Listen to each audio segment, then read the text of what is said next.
विश्व भर में यदि वीर गाथाओं एवं त्याग की मिसाल देखनी हो तो भारत के मस्तक पर सजे उत्तराखंड का नाम सबसे ऊपर पाएंगे।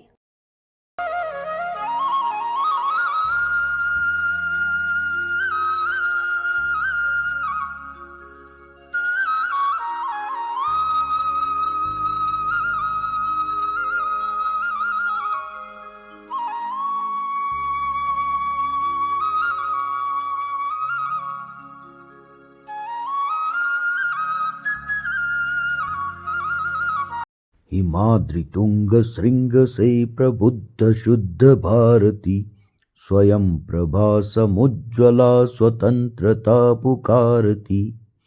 अमर्त्य वीर पुत्र हो दृढ़ प्रतिज्ञ सोच लो, प्रशस्त पुण्य पंथ है बढ़े चलो बढ़े चलो। असंख्य कीर्ति रश्मियां विकीर्ण दिव्य दाहसी, सपूत मातृभूमि के रुको न सूर साहसी। अराती सैन्य सिंधु में सुबाण वाग्नि से जलो, प्रवीर हो जई बनो बढ़े चलो बढ़े चलो।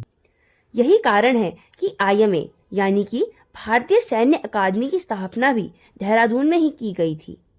भारत की सबसे पुरानी मिलिट्री अकेडमीज में से एक इंडियन मिलिट्री अकेडमी की स्थापना तत्कालीन जनरल फिलिप चैटवुड की अध्यक्षता में बनी एक मिलिट्री कमेटी की सिफारिश के आधार पर 1932 में ही कर दी गई थी। इसकी शुरुआत 40 कैडेट्स की क्षमता के साथ हुई थी, जो कि आज बढ़कर 1650 कैडेट्स की हो चुकी है। इस प्रतिष्ठित अकादमी में 18 माह का कठोरतम प्रशिक्षण दिया जाता है, जिसमें कैडेट्स के भीतर शारीरिक, मानसिक एवं नैतिक रूप से बिल्कुल हिमालय के समान चट्टानी इरादों को विकसित किया जाता है। इस प्रशिक्षण के पूर्ण होने पर कैडेट्स भारतीय सेना में लेफ्टिनेंट के रूप में स्थायी कमीशन प्राप्त करते हैं। यह अकेडमी 1400 एकड़ से भी अधिक क्षेत्रफल में फैली हुई है। इसके भीतर Chetwode hall, Kshetrapal auditorium, Somnath stadium, Salaria aquatic centre, Hoshiyar Singh gymnasium तथा और भी कई विश्व स्तरीय सुविधाओं से लैस एक्टिविटीज उपलब्ध हैं। विभिन्न प्रकार के खेलों के साथ ही adventure activities, physical training, drill weapon training के अतिरिक्त कई सारी लीडरशिप डेवलपमेंट एक्टिविटीज भी कराई जाती हैं। वर्तमान तक इस संस्थान से लगभग 65,000 जेंटलमैन कैडेट्स पास आउट होकर देश की सेना के गौरव में 4 चांद लगा चुके हैं। यहाँ के एलुमनी भारतीय सेना के प्रत्येक पद को सुशोभित करने के साथ ही फिल्मों, राजनीति से लेकर ओलंपिक खेलों तक में अपना लोहा मनवा चुके हैं। आईएमए पास आउट कैडेट्स में से आज तक 6 रणबांकुरे देश के सर्वश्रेष्ठ गैलेंट्री अवार्ड परमवीर चक्र, 17 अशोक चक्र, 84 महावीर चक्र, 41 कीर्ति चक्र के साथ ही 73 मिलिट्री क्रॉसेस भी पा चुके हैं। इसके साथ ही भारत के 33 मित्र राष्ट्रों के भी लगभग 3500 कैडेट्स पास आउट होकर अपने देशों की सेना के साथ ही वहां के राष्ट्रपति तथा प्रधानमंत्री जैसे पदों पर आसीन होकर आईएमए को गौरवान्वित कर चुके हैं। इन देशों में प्रमुख हैं Angola, Afghanistan, Bhutan, Myanmar, Ghana, Iraq, Jamaica, Kazakhstan, Kyrgyzstan, Malaysia, Nepal, Nigeria, फिलिस्तीन, Philippines, Singapore, Sri Lanka, Tajikistan, Tanzania, Tonga, Uganda, Yemen और जाम्बिया। अब थोड़ी सी चर्चा इसके इतिहास पर। प्रथम विश्व युद्ध से पूर्व यहाँ की सेना में भारतीयों को कमीशन ऑफिसर के रूप में नहीं लिया जाता था। सेना में भारतीयों के लिए सर्वोच्च पद सूबेदार का होता था, लेकिन प्रथम विश्व युद्ध में भारतीयों के पराक्रम को देखते हुए मोंटेग्यू चेम्सफोर्ड समिति द्वारा अपने सुधारों की श्रृंखला में 10 भारतीयों को भी कमीशन ऑफिसर के रूप में लेने का सुझाव दिया गया। समिति की सिफारिशों के आधार पर 10 भारतीयों को रॉयल मिलिट्री कॉलेज सैंधर्स्ट भेजा जाने लगा।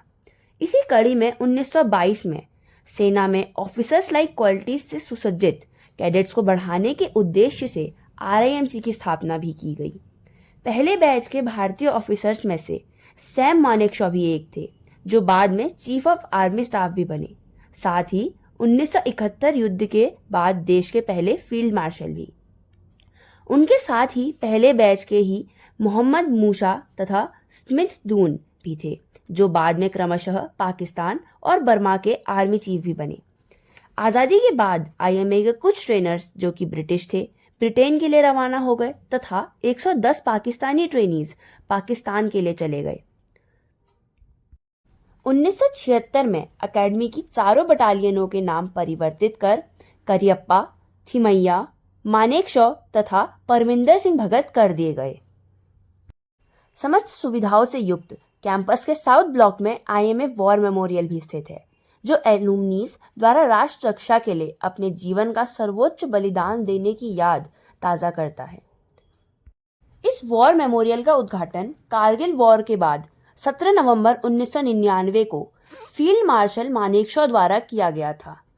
बात करते हैं जेंटलमैन कैडेट्स की लाइफ पर। आईएमए में ट्रेनिंग के लिए आने वाले कैडेट्स को जेंटलमैन कैडेट बोला जाता है। यहाँ एंट्री पाने के विभिन्न तरीके हैं।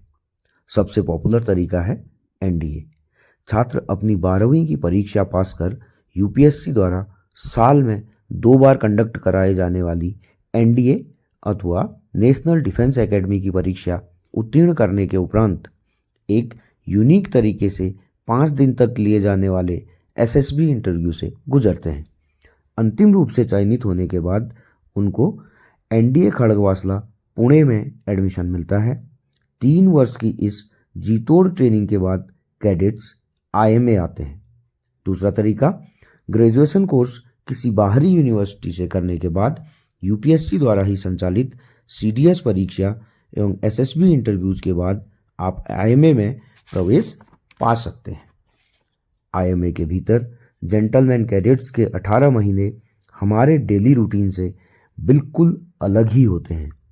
यहाँ पर उन्हें सुबह 4 बजे से रात 10 बजे तक फिजिकली और मेंटली स्ट्रांग बनाए रखने के लिए दर्जनों प्रकार की training, physical activities, endurance activities, sports, will power strengthening आदि कराए जाते हैं।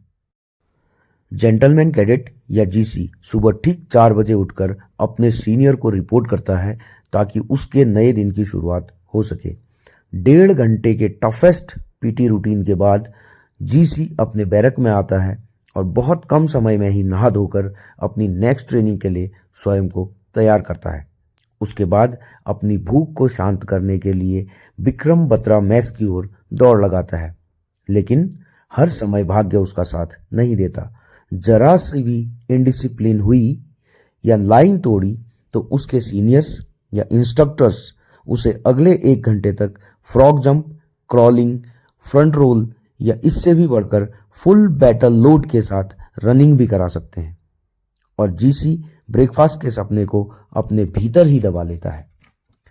जीसी को यदि ब्रेकफास्ट करने का मौका मिल भी जाए तो भी उसे चंद मिनटों में ही उसे निपटाकर नेक्स्ट एक्टिविटी के लिए जाना होता है। किसी प्रकार भागते हुए यदि डिसिप्लिन्ड वे में टाइम से अपनी क्लास तक पहुंचता है। यदि रास्ते में उससे कोई भी गलती हुई या यूं समझ लीजिए कि ठंड की वजह से उसने अपने हाथ पॉकेट में डाल रखे हैं, तो फिर उसे अगले आधे या 1 घंटे के लिए फिर से किसी अनचाही पनिशमेंट का सामना करना पड़ सकता है। अपनी क्लास तक पहुंचते हुए फिजिकली इतना टायर्ड हो जाता है कि उसे क्लास में नींद आने लगती है। लेकिन यहाँ भी उसकी एकेडमिक फैकल्टीज उसे बख्शने के मूड में बिल्कुल नहीं होती। किसी प्रकार उसे अपनी आंखें खुली रखते हुए क्लास में पढ़ाए गए लेसन्स को समझना एवं याद करना होता है। यदि क्लासरूम में उसे नींद नहीं आई तो वह भगवान का धन्यवाद करता है कि उसे एक और पनिशमेंट नहीं मिली। लेकिन क्लास खत्म हुई तो अगली चालू हो जाती है और उसके पास गलती करने की कोई भी गुंजाइश नहीं बचती। भूख से जीसी की पेट में चूहे कूद रहे होते हैं, लेकिन फिर भी उसे चाहे अनचाहे कोई गलती हो गई तो लंच स्किप हो सकता है और उसकी जगह पर किसी नई पनिशमेंट को झेलकर और 1 गिलास पानी पीकर अगली क्लास में जाना पड़ सकता है। इस प्रकार सभी क्लासेस पूरी होने पर वह अपनी बैरक में जाकर कुछ मिनट के लिए सुस्ता सकता है, लेकिन कुछ ही समय बाद एक सीटी बजती है और उसकी तंद्रा भंग हो जाती है, क्योंकि अब उसका स्पोर्ट्स पीरियड शुरू होने वाला है। स्पोर्ट्स में भी लेट पहुंचना उसके लिए फिर से एक नई मुसीबत खड़ी कर सकता है।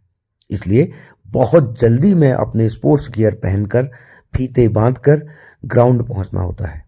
इस दौरान उससे कोई गलती नहीं हुई तो वह अपनी इवनिंग टी और स्नैक्स एंजॉय कर सकता है, लेकिन यदि कोई गलती हो गई तो अपने साथियों को स्नैक्स का आनंद लेते हुए देखना, अपनी माँ की घर पर की जाने वाली खुशामद को याद करना और पनिशमेंट को झेलना ही उसकी किस्मत में होता है। इस सब से वह इतना थक जाता है कि कई बार डिनर भी मिस कर देता है और डिनर से बढ़कर नींद उसे अधिक प्रिय लगने लगती है। अंततः सारे दिन की स्ट्रेंथनिंग के बाद वह बिस्तर पर पड़ता है और अपने ट्रेनिंग के बचे हुए दिनों को गिनने लगता है। साथ ही अपने माता पिता के साथ घर पर आराम तलबी के दिनों को याद करते हुए न जाने कब उसे नींद आ जाती है। उसकी नींद पूरी भी नहीं हो पाई होती कि घड़ी का अलार्म उसे एक नए दिन की शुरुआत का सिग्नल दे देता है। फिर अपने दुखते हुए शरीर के साथ एक नए दिन की शुरुआत। इस प्रकार रिगरस ट्रेनिंग के बाद एक दिन आता है जिसे पीओपी या पासिंग आउट परेड कहते हैं। आज उस जीसी के सामने 18 महीने के दौरान घटी हर एक घटना मूवी के समान चलने लगती है और वह फिजिकली, मेंटली तथा एथिकली भारत के लिए एक एसेट के रूप में तैयार हो जाता है, जैसे कि सोना कुंदन के रूप में। आज वह जीसी भारतीय सेना में एक क्लास 1 गैजेटेड ऑफिसर के रूप में एक लेफ्टिनेंट बन जाता है और अपने माता पिता से अपने स्टार्स को खुलवाता है। आईएमए की एक एक सीख बैटलफील्ड के एक एक चैलेंज को ओवर करने के लिए उसे और अधिक स्ट्रेंथन बना चुकी होती है और वह भारत के गौरव को और बढ़ाने के लिए तैयार हो चुका एक खरा सोना बन जाता है। जय हिंद।